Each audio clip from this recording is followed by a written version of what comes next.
Buenos días, hermanos. Vamos a abrir nuestras Biblias ahí en el Salmo 133.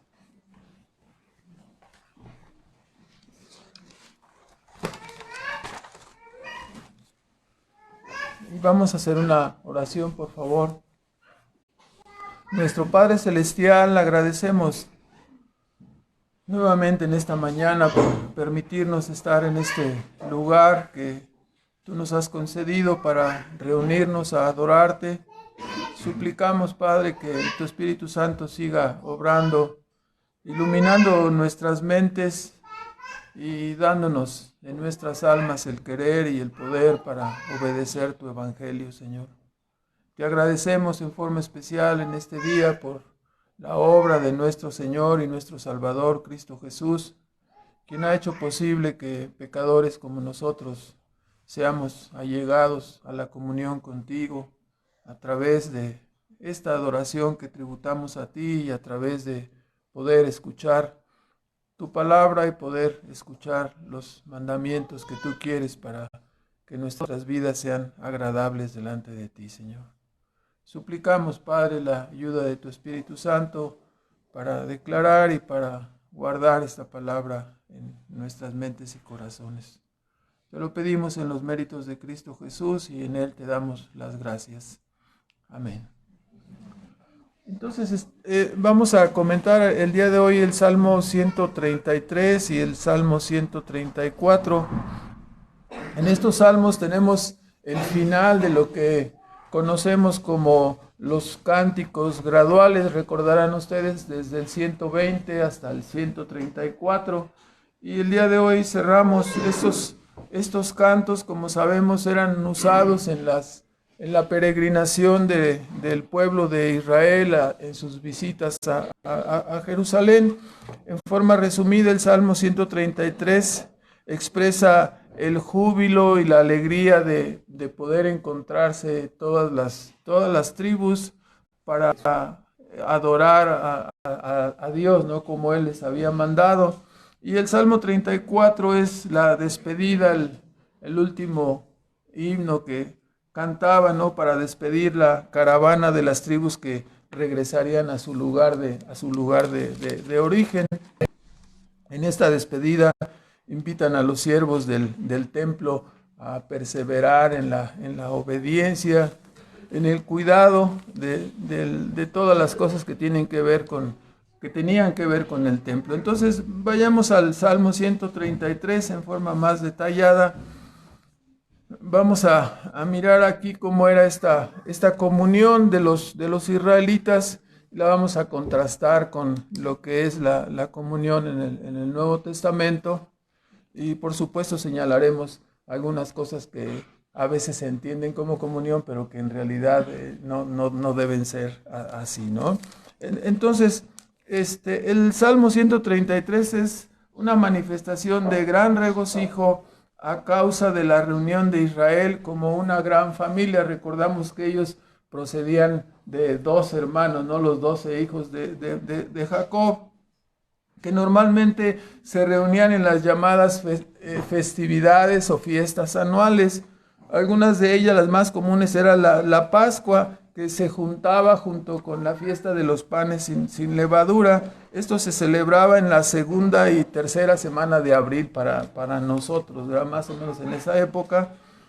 Y enseguida de eso venía la fiesta de Pentecostés, que era otra de las fiestas importantes, se celebraría alrededor de la primera semana de junio.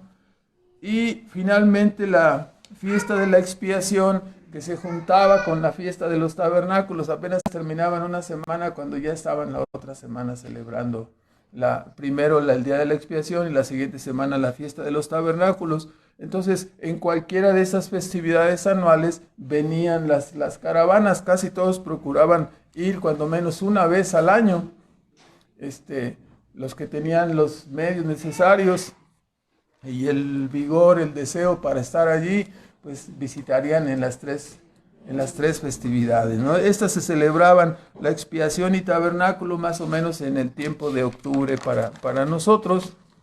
Así, estos cánticos graduales, conocidos también como salmos del peregrinaje, puesto que se entonaban en el ascenso de estos peregrinos que venían de las 12 tribus para adorar en el templo que estaba en Jerusalén. Por eso se les llama también como salmos del peregrinaje.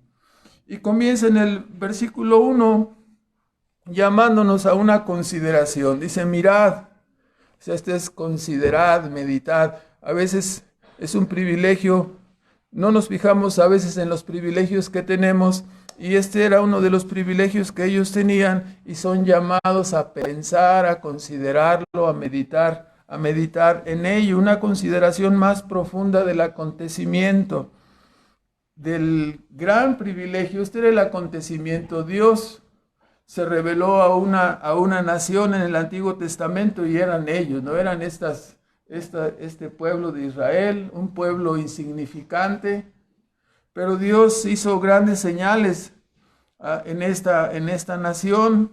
Fueron establecidos, fueron primero rescatados de la esclavitud y después llevados a la tierra que Dios les prometió, una tierra que estaba en poder de naciones que eran más fuertes que ellos, ¿no? Inclusive se mencionan ahí a los gigantes, y fueron sacados ahí por el poder de Dios y entregada esa tierra al pueblo de Israel.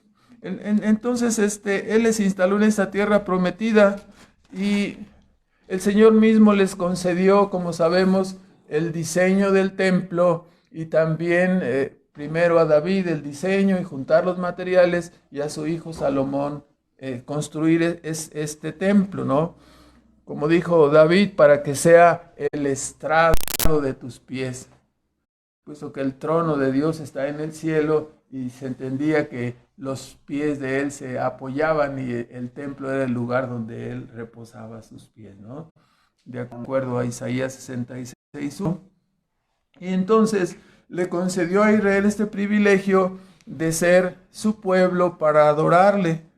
Entonces ahora dice, considérenlo, o sea, ustedes no eran nada, yo los saqué de la esclavitud, los hice una nación, les di un nombre, los instalé, les concedí que fueran mis adoradores, ¿no? Dejando a todas las naciones, como sabemos por el Nuevo Testamento, en tinieblas, ¿no? Y dejándolos andar en sus caminos. Entonces, considérenlo una reunión nacional para adorar a este gran benefactor, a su gran benefactor. Estas fiestas no eran para los filisteos o los fenicios, ¿verdad? Eran exclusivas, era VIP, ¿verdad? Y los VIP eran solamente el pueblo de Israel, nadie más. Entonces, nosotros acabamos de tener una reunión en este caso de bautizos, aunque no fue una reunión nacional, pudimos experimentar alegría de estar en comunión de unos hermanos con otros. Y esto es algo maravilloso, ¿no? Acabamos de pasar el aniversario también de la iglesia en Irapuato, el 27 de noviembre, y estuvimos también en comunión ahí unos con otros. Algo muy agradable, muy, que queremos que se esté repitiendo casi cada semana, ¿verdad? Entonces, pero los hermanos no saben que vamos a estar allí cada semana, entonces, luego les avisamos, a menos que algunos de los que nos visitan vayan a ir a decir allá que vamos a ir cada semana, ¿no? Entonces, el salmista nos habla de esta gran unidad que prevalecía en esas reuniones de adoración, y lo hace usando dos adjetivos. Dice, mirad cuán bueno y cuán delicioso es habitar los hermanos igualmente en uno, o en una unidad, o juntos en armonía, así puede traducirse.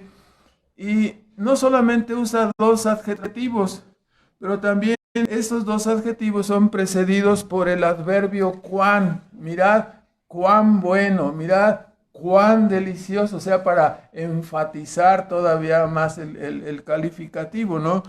Para hacer un énfasis añadido. Y a veces lo delicioso, sobre todo si se trata de algún platillo, se puede apartar de lo bueno y caer en el exceso o en el pecado o en la gula allí, ¿verdad? Pero cuando dice lo bueno, nos ayuda para para evitar la maldad. Es bueno entonces y delicioso que los hermanos estemos en una unidad, en una armonía, que adoremos juntos. En ese caso Israel y las 12 tribus se reunían, y esto es lo que está expresando el salmista. Quisiera aquí hacer una nota, es una nota larga, pero la vamos a hacer. Ocasionalmente en nuestro tiempo, o hace algunos ayeres, se ha procurado, algunos todavía trasnochados están considerando ese mismo concepto, porque se procuraba la unidad cristiana basada solamente en el amor, y decían, no, lo que nos une es el amor, no, aunque tú pienses tal confesión doctrinal, y aunque tú creas otra confesión doctrinal, y aunque tú creas que la forma de salvación es de esta manera, y nosotros creamos que es de esta otra manera, hablando, por ejemplo, de arminianismo o de las doctrinas de la gracia, o hablando de otras doctrinas, ¿no? Si están vigentes o no los dones y cosas así. Dice, pero no nos fijemos en eso, dicen, o decían, lo que nos une es el amor. Y así un movimiento comenzado desde el catolicismo, que se llamaba ecumenismo, que procuraba o pretendía la unidad de las iglesias cristianas sin considerar su postura doctrinal, lo cual es contrario a la Biblia, ¿verdad? Nos dice ahí, vean ustedes los textos sin perder dónde estamos. Sin perder dónde estamos. ¿Cuál será? Ahora no me lo... Se me olvidó ponerlo, ¿verdad? Bueno.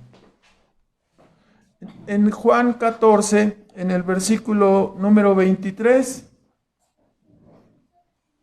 estamos regresando, ¿no?, al punto de ese movimiento que se llamaba ecumenismo, que pretendía unir a todos los grupos, solamente fijándose en el amor y no tomando en cuenta las confesiones doctrinales, lo que es contrario a la Escritura. Dijo Cristo en Juan 14, en el versículo 23, respondió Jesús y díjole, el que me ama, mi palabra guardará, y mi Padre le amará, y vendremos a él y haremos con él morada. Lo tiene ahí el 24 también, el que no me ama no guarda mis palabras, y la palabra que habéis oído no es mía, sino del Padre que me envió. Vayan ustedes antes de Apocalipsis, a la primera carta de Juan, y es el mismo apóstol llamado así del amor, el que nos dice, primera de Juan 2:5, el que guarda la palabra, la caridad o el amor de Dios está verdaderamente perfecto en él. Por esto sabemos que estamos en él. Por estos sencillos versículos se establece una relación inquebrantable entre el amor y ¿qué cosa? La verdad. Las dos cosas están ahí. Uno no puede decir que ama a Dios y estar fuera de la verdad. O uno no puede decir que tiene la verdad y que no ama a Dios. Las dos cosas están unidas. Entonces, la verdad no solamente es la palabra que nos hace salvos. Nos dice Santiago 1:18 que el Señor nos regeneró por medio de la palabra. ¿Sí? Esta es la palabra de verdad. La palabra de mentira no regenera a nadie. Es la palabra de verdad, es el instrumento usado por Dios.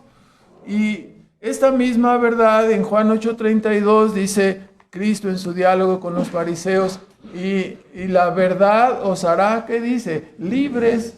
Libres en el sentido de salvados, libres para andar en la obediencia, ya no bajo el yugo de la ley, sino libres porque somos guiados por el Espíritu de Dios a través de nuestra alma regenerada, ¿no? Entonces, la palabra es usada igualmente en Juan 17:17, dice, santifícalos en tu verdad, tu palabra es la verdad. Entonces vemos que hay una relación inquebrantable entre la verdad y el amor, por lo cual bíblicamente no es factible una comunión genuina sino es también primeramente en la verdad. No podemos decir te amo, pero estamos en desacuerdo o en un desacuerdo teológico. Ahí en la segunda carta de Juan, también antes del Apocalipsis, segunda carta de Juan, nos dice en el versículo 1 y 2, el anciano a la señora elegida y a sus hijos, en una forma figurativa, Juan se dirige a la iglesia como la señora elegida, ¿sí? A sus hijos, los congregantes, a los hijos de Dios, a los cuales dice, yo amo en la verdad. Y no yo solo, sino también todos los que han conocido la verdad. Por la verdad que está en nosotros y será perpetuamente en nosotros. No dice, los amo independientemente de la verdad que ustedes tengan. Los amo independientemente de cómo ustedes crean. No, ¿verdad? El amor y la verdad están relacionados. Entonces, así aparece en la Escritura. A veces, este es el punto, no podemos tener comunión con personas, con amigos, con familiares, con personas aún de este mundo, pero llega un momento en que esa comunión es obstaculizada. ¿Cuándo? Cuando no tenemos la unidad en la verdad. No puede haber una comunión completa, salvo con ¿quiénes? Salvo con los creyentes, salvo con los hijos de Dios, en la asamblea. Ahora, en segundo lugar, entonces, por ello podemos ver o podemos decir que la verdadera comunión en el Nuevo Testamento es primeramente espiritual.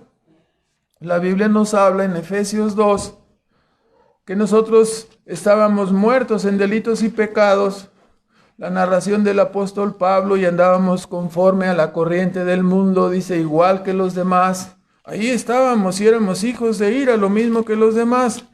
Pero Dios dice que es grande en misericordia, nos salvó, versículo 5.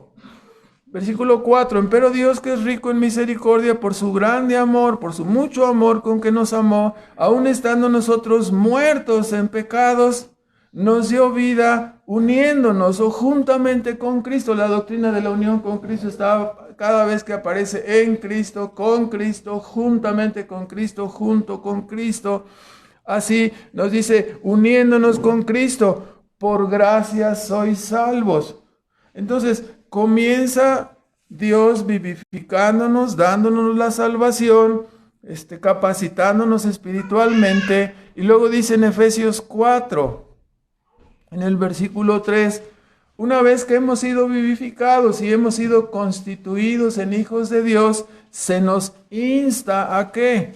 A ser solícitos, versículo 3, en guardar la unidad del Espíritu, el Espíritu en el cual fuimos vivificados, la unión con Cristo en la cual fuimos colocados. ¿Sí? Nadie puede guardar la unidad si no forma parte primero del cuerpo de Cristo, ¿no?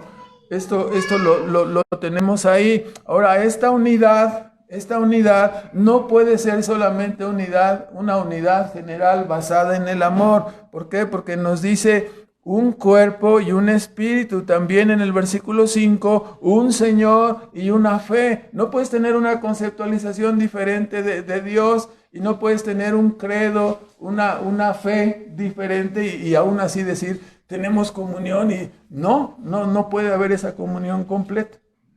Salvo que seamos hijos de Dios y sostengamos la misma verdad señalada aquí en las Escrituras. Esta unidad es en la misma fe, esta unidad es en el mismo Señor Jesucristo. Obviamente, la unidad del pueblo de Israel era diferente, ¿no? Porque la unidad de ellos era geográfica, era racial, era nacional, diferente a la unidad que tiene ahora la iglesia del Nuevo Testamento. Ahora, la unidad del Nuevo Testamento es de cada iglesia local. ¿Sí? Por mucho que una iglesia sea de la misma fe, de la misma doctrina y sostenga los mismos postulados que sostiene, la misma confesión de fe que tiene esta iglesia, si es una iglesia que está en Medio Oriente o en África o en los Estados Unidos, Si no tenemos una relación, no hay una comunión exactamente con ellos. La comunión es local. Cada iglesia local es el cuerpo de Cristo. Entonces, dice en Juan 1, esta unidad se da entonces en cada iglesia local y Dios es soberanamente quien coloca y regenera por medio de su Espíritu Santo a cada uno de sus hijos que Él ha elegido soberanamente desde antes de la fundación del mundo para colocarlos en su iglesia. Esta regeneración, como sabemos, es efectuada por medio del poder de la palabra, ¿no? El Espíritu Santo usa la palabra para regenerar. Dice 1:12, mas a todos los que le recibieron, les dio potestad de ser hechos hijos de Dios. Algunos grupos de corte antropocéntrico, de corte arminiano, usan solo esta parte del versículo para decir, ya ves, mira, son los que cuando tú recibes, tú aplanas el botón que dice regeneración y entonces ya te regeneras así como en automático, ¿no? Tú oprimes el botón, o sea, tú tomas tu decisión. Entonces ya no puede decirse que la salvación es toda de Jehová, no, si tú aplanas el botón, pues ya, si el que no lo aplana, pues por menso, ¿no? Pero no, hermanos, no es así. La salvación es completamente de Jehová, nos llega y Él es el que regenera, Él es el que transforma. Entonces nos dice ahí que no es los que le recibieron, les dio potestad, autoridad de ser hechos hijos de Dios, los que creen en su nombre. Para que nadie malinterprete este pasaje, el versículo 13 añade, los cuales, los que creyeron, los que le recibieron, ellos, los cuales no son engendrados, ¿qué dice? Ni de sangre, ni de carne, ni de voluntad de varón. Entonces, sino de Dios. O sea, no es potestativo del albedrío humano, no es potestativo del hombre autorregenerarse, o la fe no es la parte que el hombre pone para salvarse. No, toda la salvación es de Jehová. Él la comienza a través de iluminar la mente, a través de regenerar, de cambiar el corazón de piedra en un corazón de carne y a través de liberar la voluntad que se encuentra esclavizada al pecado. Todo esto es por medio de la palabra que llega a la persona y obra poderosamente regenerándole y dándole la salvación. Entonces, así es como sucede. Este nacimiento es obrado completamente por Dios y por lo tanto cada iglesia local, ¿sí?, discierne y reconoce a los que han sido salvados y los añade al cuerpo de Cristo, que es la iglesia, mediante el bautismo, como acabamos de ver hace una semana, ¿no? Entonces, de este modo, la unidad de la iglesia es primeramente, ¿cómo? Espiritual. ¿Quién nos hace hermanos? Dios es el que escoge a sus hijos y Él es el que nos coloca como hermanos de otros que Él regeneró. No, es que no me gustó, no está tan guapo como yo, no está tan bonita como yo, entonces no tiene nada que ver eso, ¿verdad? Dios salva a los que Él quiere, a los que Él ha escogido, no hay méritos en nosotros. Entonces la unidad de la iglesia es primeramente espiritual, y también en la verdad, porque es a través de la verdad que nosotros somos engendrados, ¿no? Otra vez repetimos Santiago 1:18, fuimos engendrados, fuimos nacidos de nuevo por medio de la verdad. Entonces, usted puede discernir que tanto los grupos católicos como los grupos reformados que practican el bautismo de infantes pasan por alto el mandato de Cristo de bautizar creyentes y siguen más bien el patrón sacralista del Antiguo Testamento, añadiendo a la membresía de sus iglesias a bebés o a personitas no regeneradas, a niños no regenerados, ¿sí? De esa manera leudan el cuerpo de Cristo y al unir a este cuerpo a personas no regeneradas, quebrantan la unidad espiritual de antemano, ¿no? La unidad espiritual que debe de tener una iglesia, ¿no? Una iglesia que es formada, tenemos nuestro primer punto en el libro de la iglesia, una membresía regenerada y bautizada. No podemos introducir personas no regeneradas, ¿sí? Entonces, es una desobediencia lo que hacen esos grupos al modelo neotestamentario, y lo cual les acarrea consecuencias en sus propias vidas, siendo una fábrica de personas autoengañadas, ¿no? Porque bautizan al niño, no, tú ya eres hijo de Dios y ya desde bebé te bautizamos. Ya.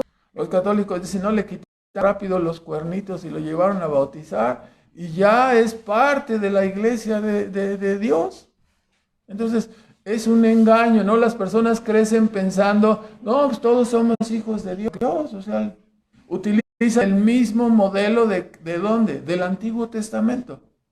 No establecen el modelo neotestamentario donde Cristo dijo, vayan y prediquen el Evangelio, el que creyere y fuere bautizado será salvo. Es un modelo diferente el Nuevo Testamento al modelo sacralista del Antiguo Testamento. Estaban reunidos, sí, las 12 tribus de Israel. ¿De quién eran hijos?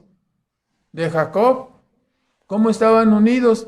Eran parientes, eran de la misma sangre, era el mismo papá. ¿Sí me explico? Era una unión racial, geográfica, ¿sí? Nacional, pero la iglesia no es así, ¿verdad? La iglesia es realizada a través de la salvación. Entonces, la unidad nacional y racial de Israel era una figura de la unidad cristiana, pero no es el modelo del Nuevo Testamento para edificar una iglesia. El modelo del Nuevo Testamento es que la persona sea salvada, que sea regenerada, salvada por Dios y entonces luego añadida y bautizada en la iglesia, ¿no? Ese sería. Ahora, aquí cerramos, les dije que la nota estaba un poco larga. Aquí cerramos la nota y volvemos al Salmo 133. Entonces, la unidad, el salmista está encomiando, está exaltando la unidad, la armonía que prevalecía entre el pueblo de Israel al venir a adorar en sus fiestas. Y esta armonía, dice, es deliciosa, es buena, y pone dos ilustraciones para manifestarlo, el gozo que se apreciaba en esta adoración de Israel. Dice, es como, versículo 12, el buen óleo sobre la cabeza, el cual desciende sobre la barba de Aarón, y que baja hasta el borde de sus vestiduras. Como sabemos hasta la fecha, ¿no? Los judíos acostumbran dejarse crecer su barba como una distinción o un distintivo de masculinidad, ¿sí? Especialmente el sumo sacerdote tenía la barba un poquito más grande todavía, ¿verdad? Sí, entonces no sé si cómo la recortaba, su aseo, ninguna cosa de esa sabemos, pero dice en Levítico capítulo 8,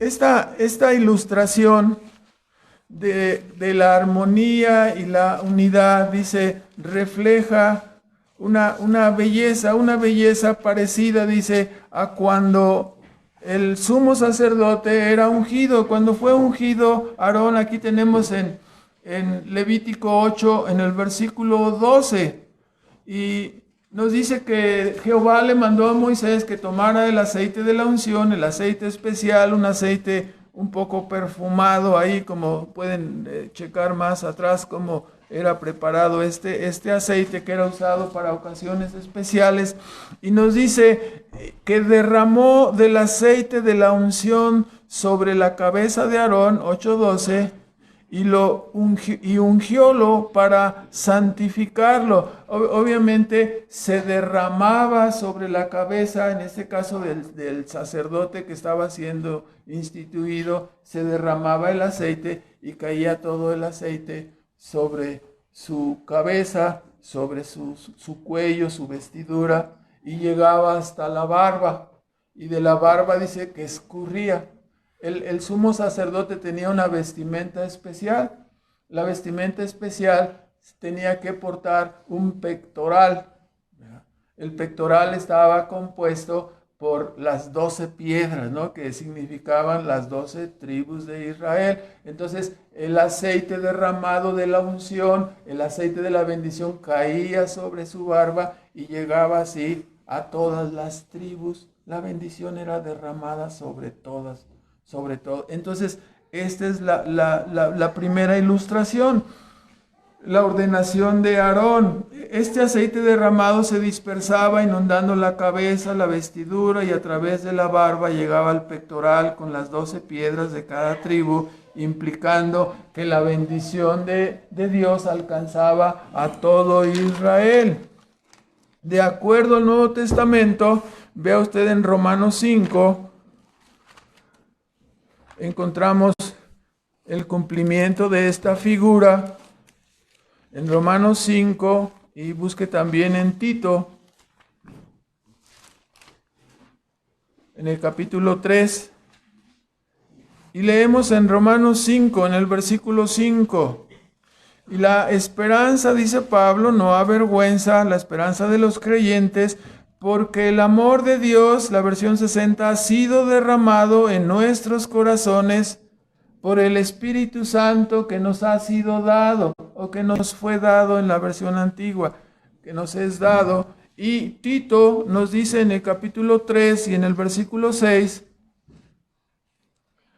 dice que Dios nos salvó no por obras de justicia que habíamos hecho, sino por su misericordia, por el lavamiento de la regeneración y la renovación del Espíritu Santo. Versículo 6, 2:6. El cual derramó, el Espíritu Santo, el cual derramó en nosotros abundantemente por Jesucristo nuestro Salvador. Entonces podemos fijarnos, ¿no?, que este aceite derramado es símbolo del Espíritu Santo, el cual ha sido derramado sobre los creyentes por medio, dice, de la persona y de la obra de Cristo. El Romanos 5:5 nos está diciendo que Dios derramó, ¿qué cosa? Su amor. Entonces hay ahí el Espíritu Santo derramado y el amor derramado a través de la persona y de la obra de Cristo. Entonces esta es la más grande bendición que Dios pudiera dar a una persona. Concederle que el Espíritu Santo sea derramado sobre él, que sea una persona regenerada, que sea una persona salvada. Esta es la bendición más grande que una persona puede recibir. Entonces es comparado así a ese buen óleo, ¿no?, el aceite derramado. La segunda ilustración es el rocío. El rocío que procedía del monte Hermón. Y el monte Hermón estaba a una distancia de aproximadamente 300 kilómetros desde el monte de Sión, desde Jerusalén. Y en forma invisible el rocío así desciende, ¿no? Ya en la mañana que nos levantamos ya está en todas las hojitas, está en toda la hierba, en todo el pasto. Pero ¿cómo llegó? No lo vimos llegar, no nos avisó ni tocó la puerta, ¿verdad? Simplemente viaja y se extiende y se aplica. La humedad es así transportada y al amanecer está en cada hierba y en cada planta, recibiendo la hierba y la planta el beneficio y la vida que es impartida a través de ese rocío, ¿no?, de ese riego. Así como el rocío desciende silenciosamente y secretamente, la idea, ¿no?, la idea de que también viene sobre los creyentes las bendiciones del cielo enviadas por Dios en una forma secreta. No toda bendición desciende del cielo hacia cada uno de los creyentes, hacia cada uno de los hijos de Dios. Estas dos ilustraciones alcanzan su cumplimiento completo para los creyentes en la persona y en la obra de Cristo, porque Él es nuestro mediador. Él está sentado, ¿no? Toda bendición y todo don perfecto, ¿de dónde procede? De lo alto, ¿no? De lo alto. Es derramado por Cristo. Cristo es la cabeza, ¿sí? Sobre Cristo viene toda la bendición a los que estamos unidos con Él, ¿sí? ¿sí? Entonces toda bendición nos pertenece a través de la persona y de la obra de Cristo como nuestro sacerdote. Él es nuestro Aarón, Él es nuestro mediador y de Él se derrama toda bendición a los creyentes, ¿no? A través de nuestra unión con Él. Toda bendición nos es dada. Así en Efesios 1, en el versículo número 3, Efesios 1, nos dice Pablo en una explosión de adoración a Dios, nos dice que Dios nos bendijo con toda bendición espiritual. Bendito, dice, el Dios y Padre del Señor nuestro Jesucristo, el cual nos bendijo con toda bendición espiritual en los lugares celestiales en Cristo. La bendición es dada a través de Cristo y de Cristo se derrama para todo el pueblo de Dios, ¿no? Para todos sus hijos. A través de Él recibimos todo poder, toda gracia para nuestro diario vivir. Él es nuestro sustento, nuestro pan de vida, nuestra agua de vida y al mismo tiempo nuestro sustentador. También así como el rocío, ¿no? De la misma manera, el amor de Cristo que viene a cada creyente desciende como el rocío, refrescando y vivificando la vida de cada uno de sus hijos. Entonces, como dice el apóstol Juan, todo esto es debido a que nosotros seamos muy buenos. No, dice, nosotros le amamos a Él porque Él nos amó primero. Fue Dios el que comenzó la obra en nosotros y dándonos la vida y capacitándonos para amar. Es debido a esta obra que usted y yo somos capaces de amar a otras personas y buscar su salvación y buscar el bienestar de otras personas. De lo contrario, nos quedaríamos encerrados como en el mundo. ¿Cómo? Encerrados en nuestro egoísmo, encerrados en nosotros solos, sin compartir, sin darnos a los demás, sin esforzarnos por la salvación de nadie, ¿no? Pero el propósito de la iglesia es que seamos capacitados y capaces de derramar ese amor sobre otros, ¿no? Para eso nos ha salvado Dios, para eso ha derramado su amor sobre nosotros. Quiere decir esto que la iglesia es el canal indicado para derramar ese amor de Dios sobre otras personas, ¿no? Ahora en el versículo 3, regresando al Salmo 133,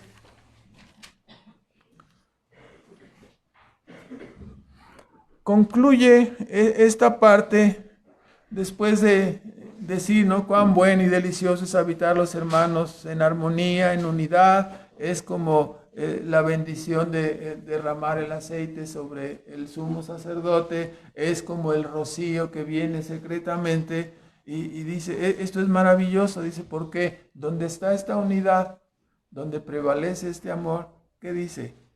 Allí envía Jehová bendición y vida eterna, ¿no? Allí envía Jehová su bendición y la vida eterna, ¿no? Aquí nos recuerda entonces donde el amor y la armonía reinan, allí el Señor envía bendición y vida eterna. Una iglesia que es capaz de manifestar el amor de Cristo en su vida es un lugar adecuado para que nuevos creyentes sean enviados, atendidos, enseñados. ¿Quién lo va a hacer?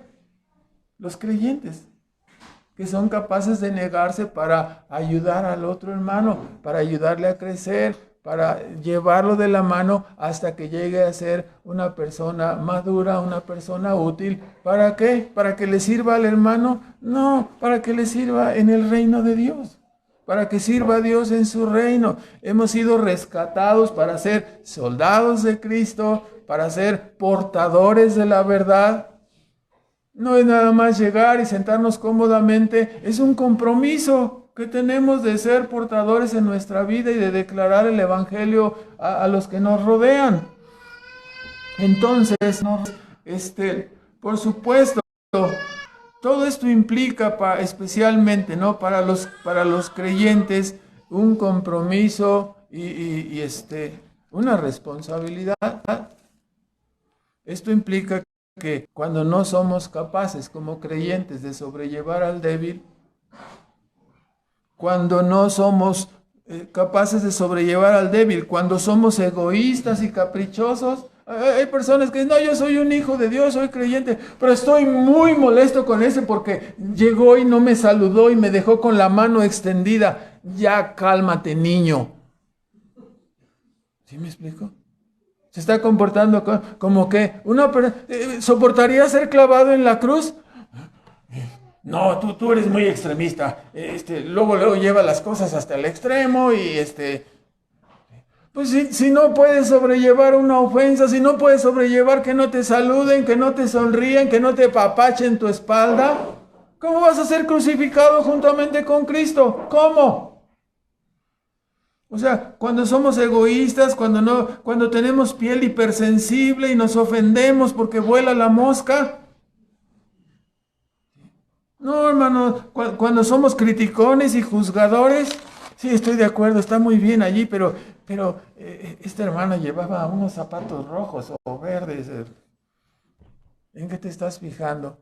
Si son capaces de amar, si te aman, si te atienden. ¿Sí?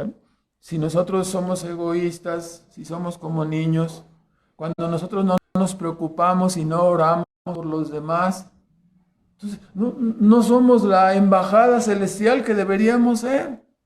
No somos el lugar donde Dios enviará la bendición. No mostramos esa unidad. Cuando no crecemos, cuando no maduramos, cuando parecemos como niños, entonces quiere decir que estamos siendo obstáculo y estorbo para la bendición de la iglesia. Si no somos esa unidad, si no procuramos ese compañerismo, si no yo me estoy acá esperando a que los demás vengan a amarme, no vengan a saludarme. Nadie vino, por eso los odio. Y está separado. ¿Es así? No, hermano, tú tienes que ir a darte, ir a dar, ir a saludar, ir a abrazar. O sea, y es lo más simple que podemos hacer, ¿no? Lo más sencillo que podemos hacer, ¿no? Acá estoy con mi carota, ¿no? Ay, no pasas y en lugar de saludarlo te haces para un lado. ¿Sí? Entonces, en el Nuevo Testamento el apóstol Pablo nos dice, segunda de Corintios 13, el apóstol Pablo invita a los creyentes a la unidad. ¿Dónde está la unidad? ¿Dónde está ese amor? ¿Dónde hay esa armonía? Ahí envía a Dios la bendición. El apóstol Pablo 13:11, segunda de Corintios 13:11, resta pues, hermanos, que tengáis gozo, que seáis perfectos, maduros, que tengáis consolación. ¿Y qué más dice? Que sintáis una misma cosa, que haya esa armonía, que tengan esa unidad. ¿Sí? Que tengáis paz. Y el Dios de paz y de caridad será con vosotros, ¿no? O sea, ahí estará que la bendición de Dios, ¿no? Es lo que nos está diciendo y recomendando el apóstol. Ahora vayamos al Salmo 134, por favor. Este Salmo 134, tenemos ahí otros 3 versículos que nos hablan del término, es el último de los salmos llamados de los cánticos graduales, y con este salmo se despedía la peregrinación, ¿no? Que venía de los diferentes lugares a visitar el templo, y se entiende que ellos se retirarían antes del atardecer o atardeciendo, y ya emprenderían su camino de regreso hacia su lugar de origen, cada una de las tribus en esa caravana. Entonces ellos bendecirían, ¿sí? Era el cambio de guardia en el templo. Entonces entrarían los guardias que irían a hacer todo el trabajo nocturno, ¿no? Este grupo nocturno es animado en este salmo. Dice, a bendecir a Jehová, vosotros todos sus siervos, los que estáis en la casa de Jehová, los que estáis por las noches. Alzad vuestras manos al santuario y bendecid a Jehová. O sea, por las noches, o sea, se despiden con unas palabras de ánimo. Los vigilantes y centinelas del templo habría, según lo que los estudiosos dicen, habría 24 levitas, 3 sacerdotes y el capitán de la guardia. Ellos estaban encargados de guardar, de resguardar el recinto sagrado desde la puesta del sol hasta el amanecer. Entonces, así ellos son animados, ¿no? Y estos centinelas y vigilantes correrían el peligro que ya conocemos, ¿no? ¿Cuál es el peligro de los vigilantes? Hasta les decimos dormilantes a veces, ¿no? Porque entran a su guardia y en lugar de hacerlo de su guardia, ¿qué les pasa? Se duermen, o pueden relajarse en su servicio, ¿no? Entonces, así que hay algunos que no esperan hasta en la noche, a mediodía se andan durmiendo, ¿no? Entonces, pero bueno, amablemente con un canto los peregrinos se despiden, invitándoles a estar despiertos, a estar alertas y bendecid a Jehová. ¿Sí? Así también ya ve que a veces hay lugares de reunión donde hay personas que apenas el predicador tiene una voz que arrulla y apenas empieza a predicar y hasta se acomodan ahí en la orillita y se quedan dormidos, ¿verdad? Entonces, hay que tener cuidado, ¿no? Entonces, amablemente, amigablemente, con un canto, los peregrinos se despiden, invitando a esta guardia nocturna a que esté alerta, ¿no? Y que siga bendiciendo, que siga en el servicio que le toca, bendiciendo al Señor. Y el último versículo es algo parecido. Recordarán ustedes la bendición que Dios enseñó a dar ahí en Números, en el capítulo 6, antes de ver el versículo. Números capítulo 6. Aparece la llamada bendición sacerdotal. Con ella Dios enseñó a los sacerdotes a bendecir al pueblo de Israel. Así dijo Dios a Aarón y a sus hijos que habían de bendecir.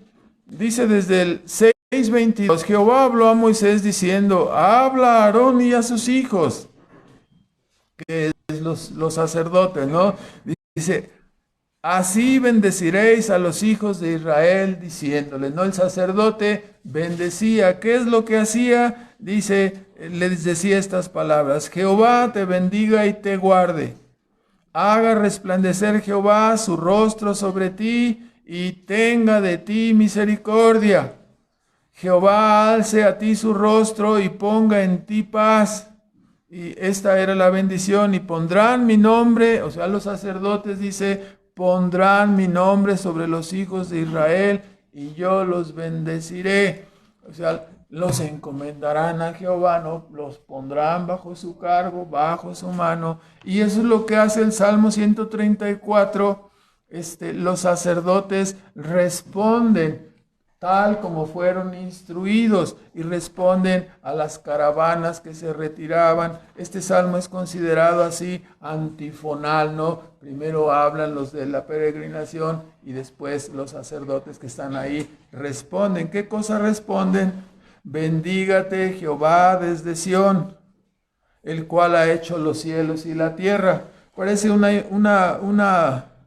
un complemento a la bendición en el que se refiere a los cielos y la tierra, pero es entendible, ¿no? Los israelitas entendían y sabían, eran creacionistas obviamente, y ellos sabían que Dios el que había creado los cielos y la tierra, era también capaz para bendecir al pueblo, para bendecir a la nación, suficientemente poderoso, suficientemente sabio, entendido, para conceder la bendición a su pueblo. Entonces ellos responden, bendígate Jehová desde Sión, el cual ha hecho los cielos y la tierra. El mismo Señor que es el Creador es capaz, tiene el poder para bendecir a su pueblo. Y así, ¿no? Él haría resplandecer su rostro sobre ellos, tendría misericordia de ellos, les daría paz y les guardaría en su camino. Ahora vamos a comentar en una forma breve El Salmo 134 nos dice bendecir a Jehová, no que Dios nos bendiga, sino nos dice bendigan a Jehová. ¿De qué se trata? O sea, se supone, ¿no? El Salmo 16 nos dice, el salmista, mi bien a ti Dios no aprovecha. O sea, no me necesitas, pero aquí nos dice bendecir a Jehová. ¿Cómo es que lo bendecimos? ¿Le damos algo que Él no tiene? ¿Le damos algo que Él necesita?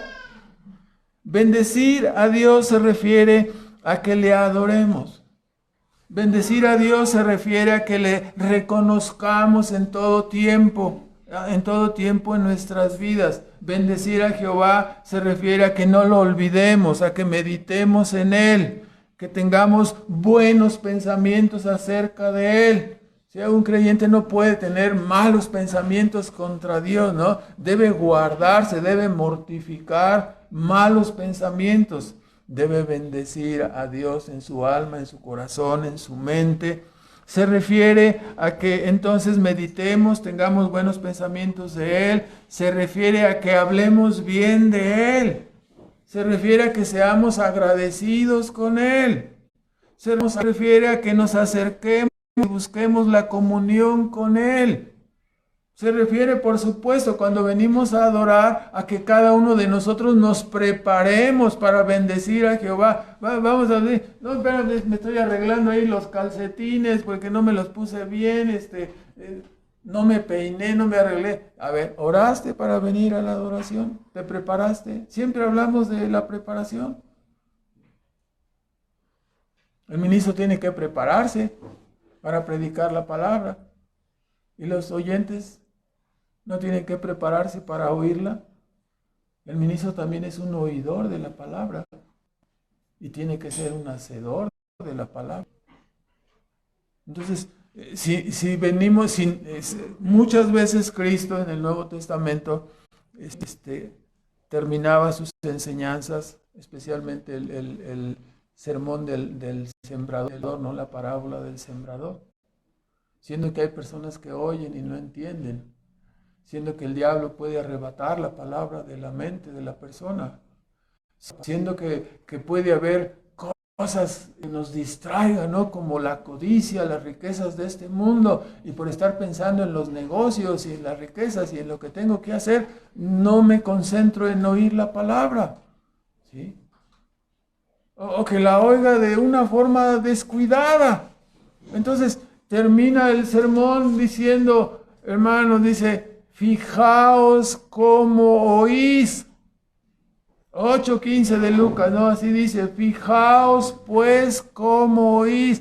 ¿Qué haces con la palabra? No solo es prepararnos para escucharla, no solo es oírla, sino después que meditar en ella, repasarla, y de esta manera la palabra hace su trabajo en nuestras almas. Perfecciona, santifica nuestras almas, nos ayuda a mejorar nuestro horrible carácter que tenemos, ¿no? Entonces, no me refería a ninguno en especial, ¿verdad? Porque como que todos se hicieron así, así para que pasara la piedra, ¿verdad? Entonces, hermanos, solamente así. Si no repetimos ese ejercicio, luego ya no nos acordamos, ¿no? Siempre el ejercicio es bueno decir, ¿cuál fue la predicación de la semana pasada? La predicación, ¿la semana pasada? Sí. ¿El domingo anterior? No, ya no te estás acordando de qué fue lo que vimos. ¿Sí me explico? Si no lo repasamos. Entonces, hay que hacerlo, ¿no? Ahora, bendecir a Dios se refiere a que le alabemos con alegría, con gozo. No venimos aquí por fuerza, no venimos por obligación, no es por compromiso.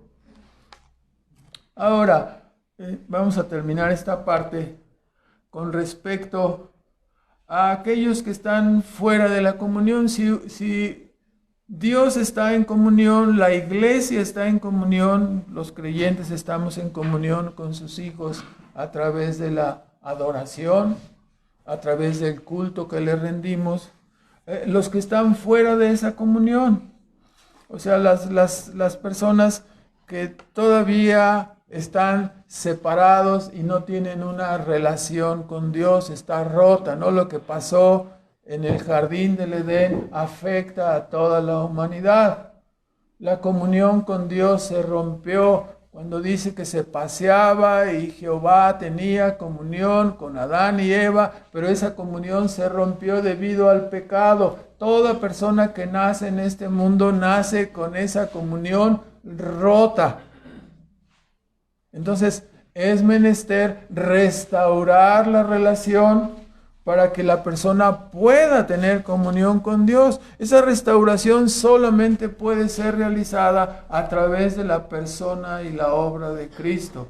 Él es el único mediador. ¿Qué es lo que impide la relación con Él? Que vivimos en pecado, que nos hemos olvidado de Él, que andamos conforme a nuestros pensamientos y no conforme a lo que Él nos ha mandado. Necesitamos hacer un cambio en nuestra vida. Ese es el arrepentimiento, un cambio de rumbo. Necesitamos vivir como Dios quiere que vivamos, no como a nosotros nos parece. Porque nosotros nos creemos lo que el diablo dijo. Dice, no, seréis como dioses. ¿Y qué es un Dios? Alguien que le pregunta a los demás lo que va a hacer. Es alguien que hace ¿qué? Lo que quiere, ¿no? Nuestro Dios está en los cielos, todo lo que quiso ha hecho. Entonces, así el hombre se siente como Dios y no lo toma en cuenta, no lo necesita, vive independiente de Dios y vive en una forma desagradable a Dios, no le adora. No somos felices cuando no adoramos a Dios. El hombre fue diseñado para adorar a Dios. Mientras no adores a Dios, no puedes ser feliz. Entonces, te tienes que pero ¿cómo me reconcilio? Pídele perdón, arrepiéntete de tus pecados, vuelve a la comunión con Dios a través de este mediador que Dios ha provisto, que es Cristo, ¿no? Entonces, esas palabras son para los que están fuera de esa comunión. No es, pero es que yo conozco a unos de una religión, a estos de otra. Todas las religiones son buenas, ¿no? Otra mentira del diablo, ¿no? No es a través de cualquier religión, no es a través de como a cada quien se le ocurra. No, pues yo ya de cuando en cuando, como no voy a la misa de gallo, dicen unos y ya no me vuelvo a parar en ninguna parte, ¿no? Está bien, ¿no? Sí, ¿no? Sí, yo creo que Dios sí me recibe. O sea, no es como tú pienses, no es en la religión que tú quieras, sino que Dios ha señalado y ha dicho, ¿no? Cristo mismo, palabras muy fuertes. Yo soy el camino y la verdad y la vida. No es como tú quieras, no es como a ti te guste el modelo, es de acuerdo al modelo del Nuevo Testamento. Y el camino es para regresar es Cristo. No es a través de las obras, no es a través de portarse bien. Es a través de ser perdonado y restaurado en la comunión con Dios por medio de la fe en Cristo. Este es el camino. Así que el que tenga hambre y sed, venga a Él. Los que a través de las providencias han sido humillados, doblegados, vengan a Cristo. Solamente podemos participar de las promesas y las bendiciones de Dios a través de Cristo. El mundo perfecto y el mundo nuevo sin pecado ha sido preparado, ¿sí?, para el pueblo de Dios, para todos aquellos por los cuales Cristo murió, para ellos. Si tú estás fuera de Cristo, no estarás en esa bendición. Tienes que buscarlo, ¿no? Vamos a terminar entonces con unos comentarios. En primer lugar, indudablemente fue un gran privilegio para Israel ser el pueblo de Dios en el Antiguo Testamento y ser también el depositario de la palabra de Dios, ¿no? Ese es el pueblo de Israel en el Antiguo Testamento.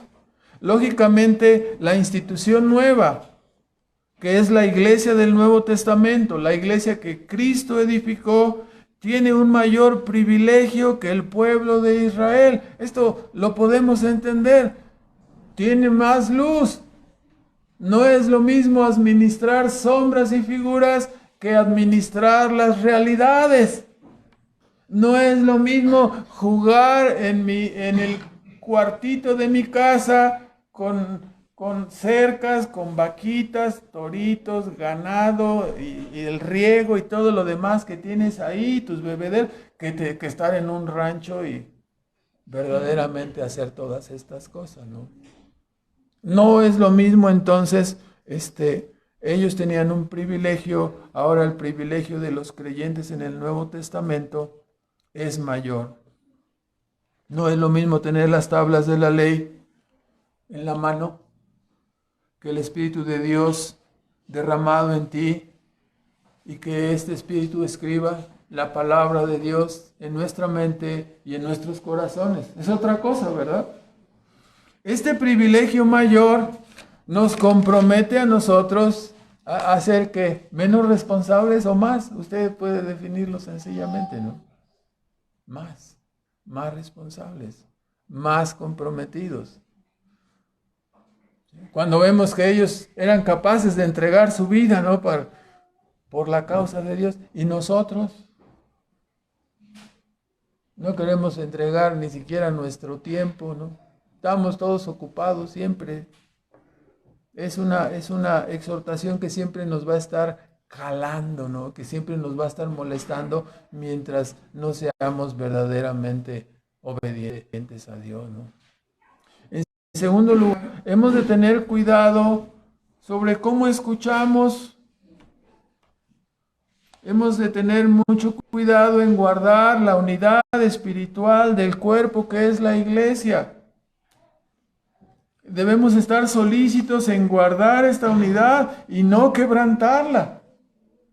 ¿Qué pasa si alguno de los miembros de la iglesia quebranta esta unidad? ¿Está estorbando qué? La bendición de Dios sobre la iglesia. Entonces, debemos ser solícitos. ¿Qué quiere decir solícitos? Se nos ha dado ese gran versículo que no solamente debe ser enseñado cuando hablamos de la disciplina, el versículo de la posibilidad de siempre estar reconciliados, ¿no? Si tienes algo con tu hermano, habla con tu hermano, reconcíliate. No vengas a adorar con una piedra en el hígado. ¿Sí? No vengas a adorar con dolor de estómago porque no, pasó y no me saludó y ay, me duele el estómago. No vengas a reconcíliate con tu hermano. Nos humillamos. Pero es que algunos creen que es que yo tengo la razón y yo no tengo la culpa, entonces no tengo. No vienes a adorar con el hígado destrozado. No es correcto. Estás quebrantando ¿qué? La unidad de la iglesia. Entonces debemos de tener cuidado, somos responsables de reconciliarnos y restaurar todas nuestras relaciones fraternas. Aún los esposos siempre les tiramos piedras, no, la esposa y la esposa, no se ponga el sol sobre vuestro enojo. Hazte para allá, al otro cuarto, a la otra cama. Si no hacemos caso, no funciona correctamente, ¿verdad? Es que me tengo que humillar. Bueno, Cristo se humilló por nosotros, ¿no? Entonces, somos responsables, ¿sí? Para mantener la unidad del cuerpo. No espere, vaya y procure la unidad, ¿no? Igualmente, cada creyente es responsable de ser lleno del Espíritu y manifestar un amor de sacrificio no solamente a sus hermanos de la iglesia, pero en forma general hacia los que nos rodean, ¿no? Es lo que hizo Cristo por nosotros, un amor de sacrificio. Entonces Pablo pudo decir, ¿no? Sí, yo ya estoy presto para ser, ¿qué? Sacrificado, derramado en libación. O sea, el apóstol entregó su vida. ¿Usted me puede decir por quién? Por Cristo. Era un hijo de Dios. Y nosotros somos llamados a también a sacrificar, ¿no? a vivir una vida así de sacrificio. Pero es que no me quiero negar, yo quiero descansar, quiero dormir, o sea, eres un niño, ¿no? Sí. A veces somos como niños, nada más queremos descansar, dormir, comer y extendemos la mano, ¿no? Para la bendición. Pero no queremos esforzarnos. Las iglesias no se construyen así, las iglesias se construyen con un amor de sacrificio, por un amor de sacrificio. Entonces,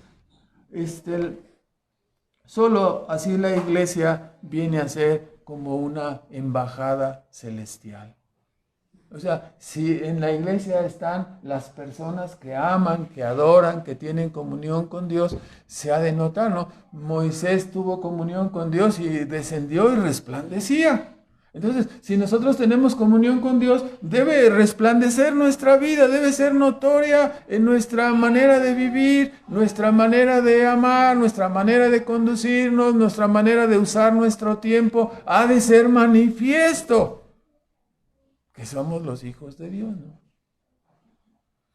En tercer lugar, al igual que los peregrinos que vimos en estos salmos, nosotros debemos orar y pedir por los que sirven y por los que trabajan en el ministerio, para que el Señor use a sus siervos y les ayude en su preparación y en su entrega de la palabra, ¿no?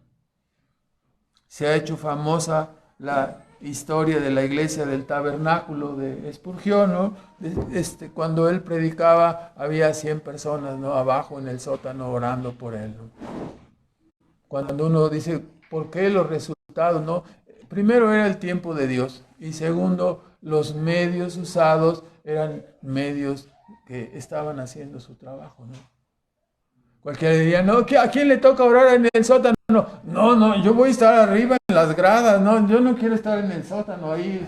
Y luego Spurgeon predicaba como algunos de nosotros, así usted ha leído sus sermones. Sí se echaba mínimo una hora. Entonces, una hora en el sótano orando. No, yo mejor arriba en las gradas, ahí donde está todo el público. Y ¿cómo está? Sí, muy bien. No, hermanos. O sea, lo que nos toque hacer, ¿no? Entonces debemos orar y procurar la bendición del cuerpo, ¿no?, que es la iglesia. En cuarto lugar, los peregrinos en caravana visitaban entre 1 y 3 veces Jerusalén. Nosotros tenemos en los días domingo una comunión más frecuente, ¿sí?, como cuerpo de Cristo, ¿no? Por tanto, el llamado es a no permitir que esta mayor frecuencia se convierta en algo costumbrista, rutinario y formalista, sino que debemos prepararnos y no caer en ninguna manera en un menosprecio de la adoración de Dios, en la adoración dominical, ¿no? Ellos nada más era cada año, nosotros es cada domingo. Entonces es mucho, es mucho. Los más privilegiados visitaban el templo 3 veces. Los que tenían medios y todo, ¿no? Nosotros, ¿cuánto nos reunimos? Todos los domingos. Cuando menos 52 domingos al año, ¿no? Es un privilegio. Pudiera llegarse a convertir este privilegio en una rutina, en algo costumbrista, si nosotros no nos preparamos, si nosotros no hacemos las cosas como Dios nos está mandando. Debemos de tener cuidado en eso. En quinto lugar, es necesario y crucial que cada uno procuremos la unidad. Dice Hebreos 10:25, que no dejemos de congregarnos como algunos tienen por costumbre, mucho más viendo que el día del Señor se acerca, ¿no? Y en sexto y último lugar, como ya mencionamos en el sermón, somos responsables de procurar la limpieza de nuestro corazón a fin de que ninguna raíz de amargura, resentimiento, enturbien nuestra adoración a Dios. Debemos de seguir practicando el arrepentimiento y la reconciliación que somos mandados en el Nuevo Testamento, ¿no? Bueno, oramos, hermanos, por favor. Nuestro Padre Celestial, te damos las gracias en esta mañana por la bendición de poder estar en comunión contigo, por la bendición de escuchar tu palabra. Rogamos que seamos ayudados por tu Espíritu Santo para meditar y para reconstruir las cosas que tengamos que hacer en nuestras vidas a fin de ser más obedientes, más fieles, más fervientes. Te rogamos tu ayuda, Señor. Te pedimos la influencia y el poder de tu Espíritu para hacer aquellas cosas que nosotros no podemos hacer. Rogamos que perdones nuestras ofensas y que nos ayudes cada día a vivir una vida agradable y una vida de testimonio en medio de este mundo donde nos has puesto. Te bendecimos y te damos las gracias en el nombre de Cristo Jesús. Amén.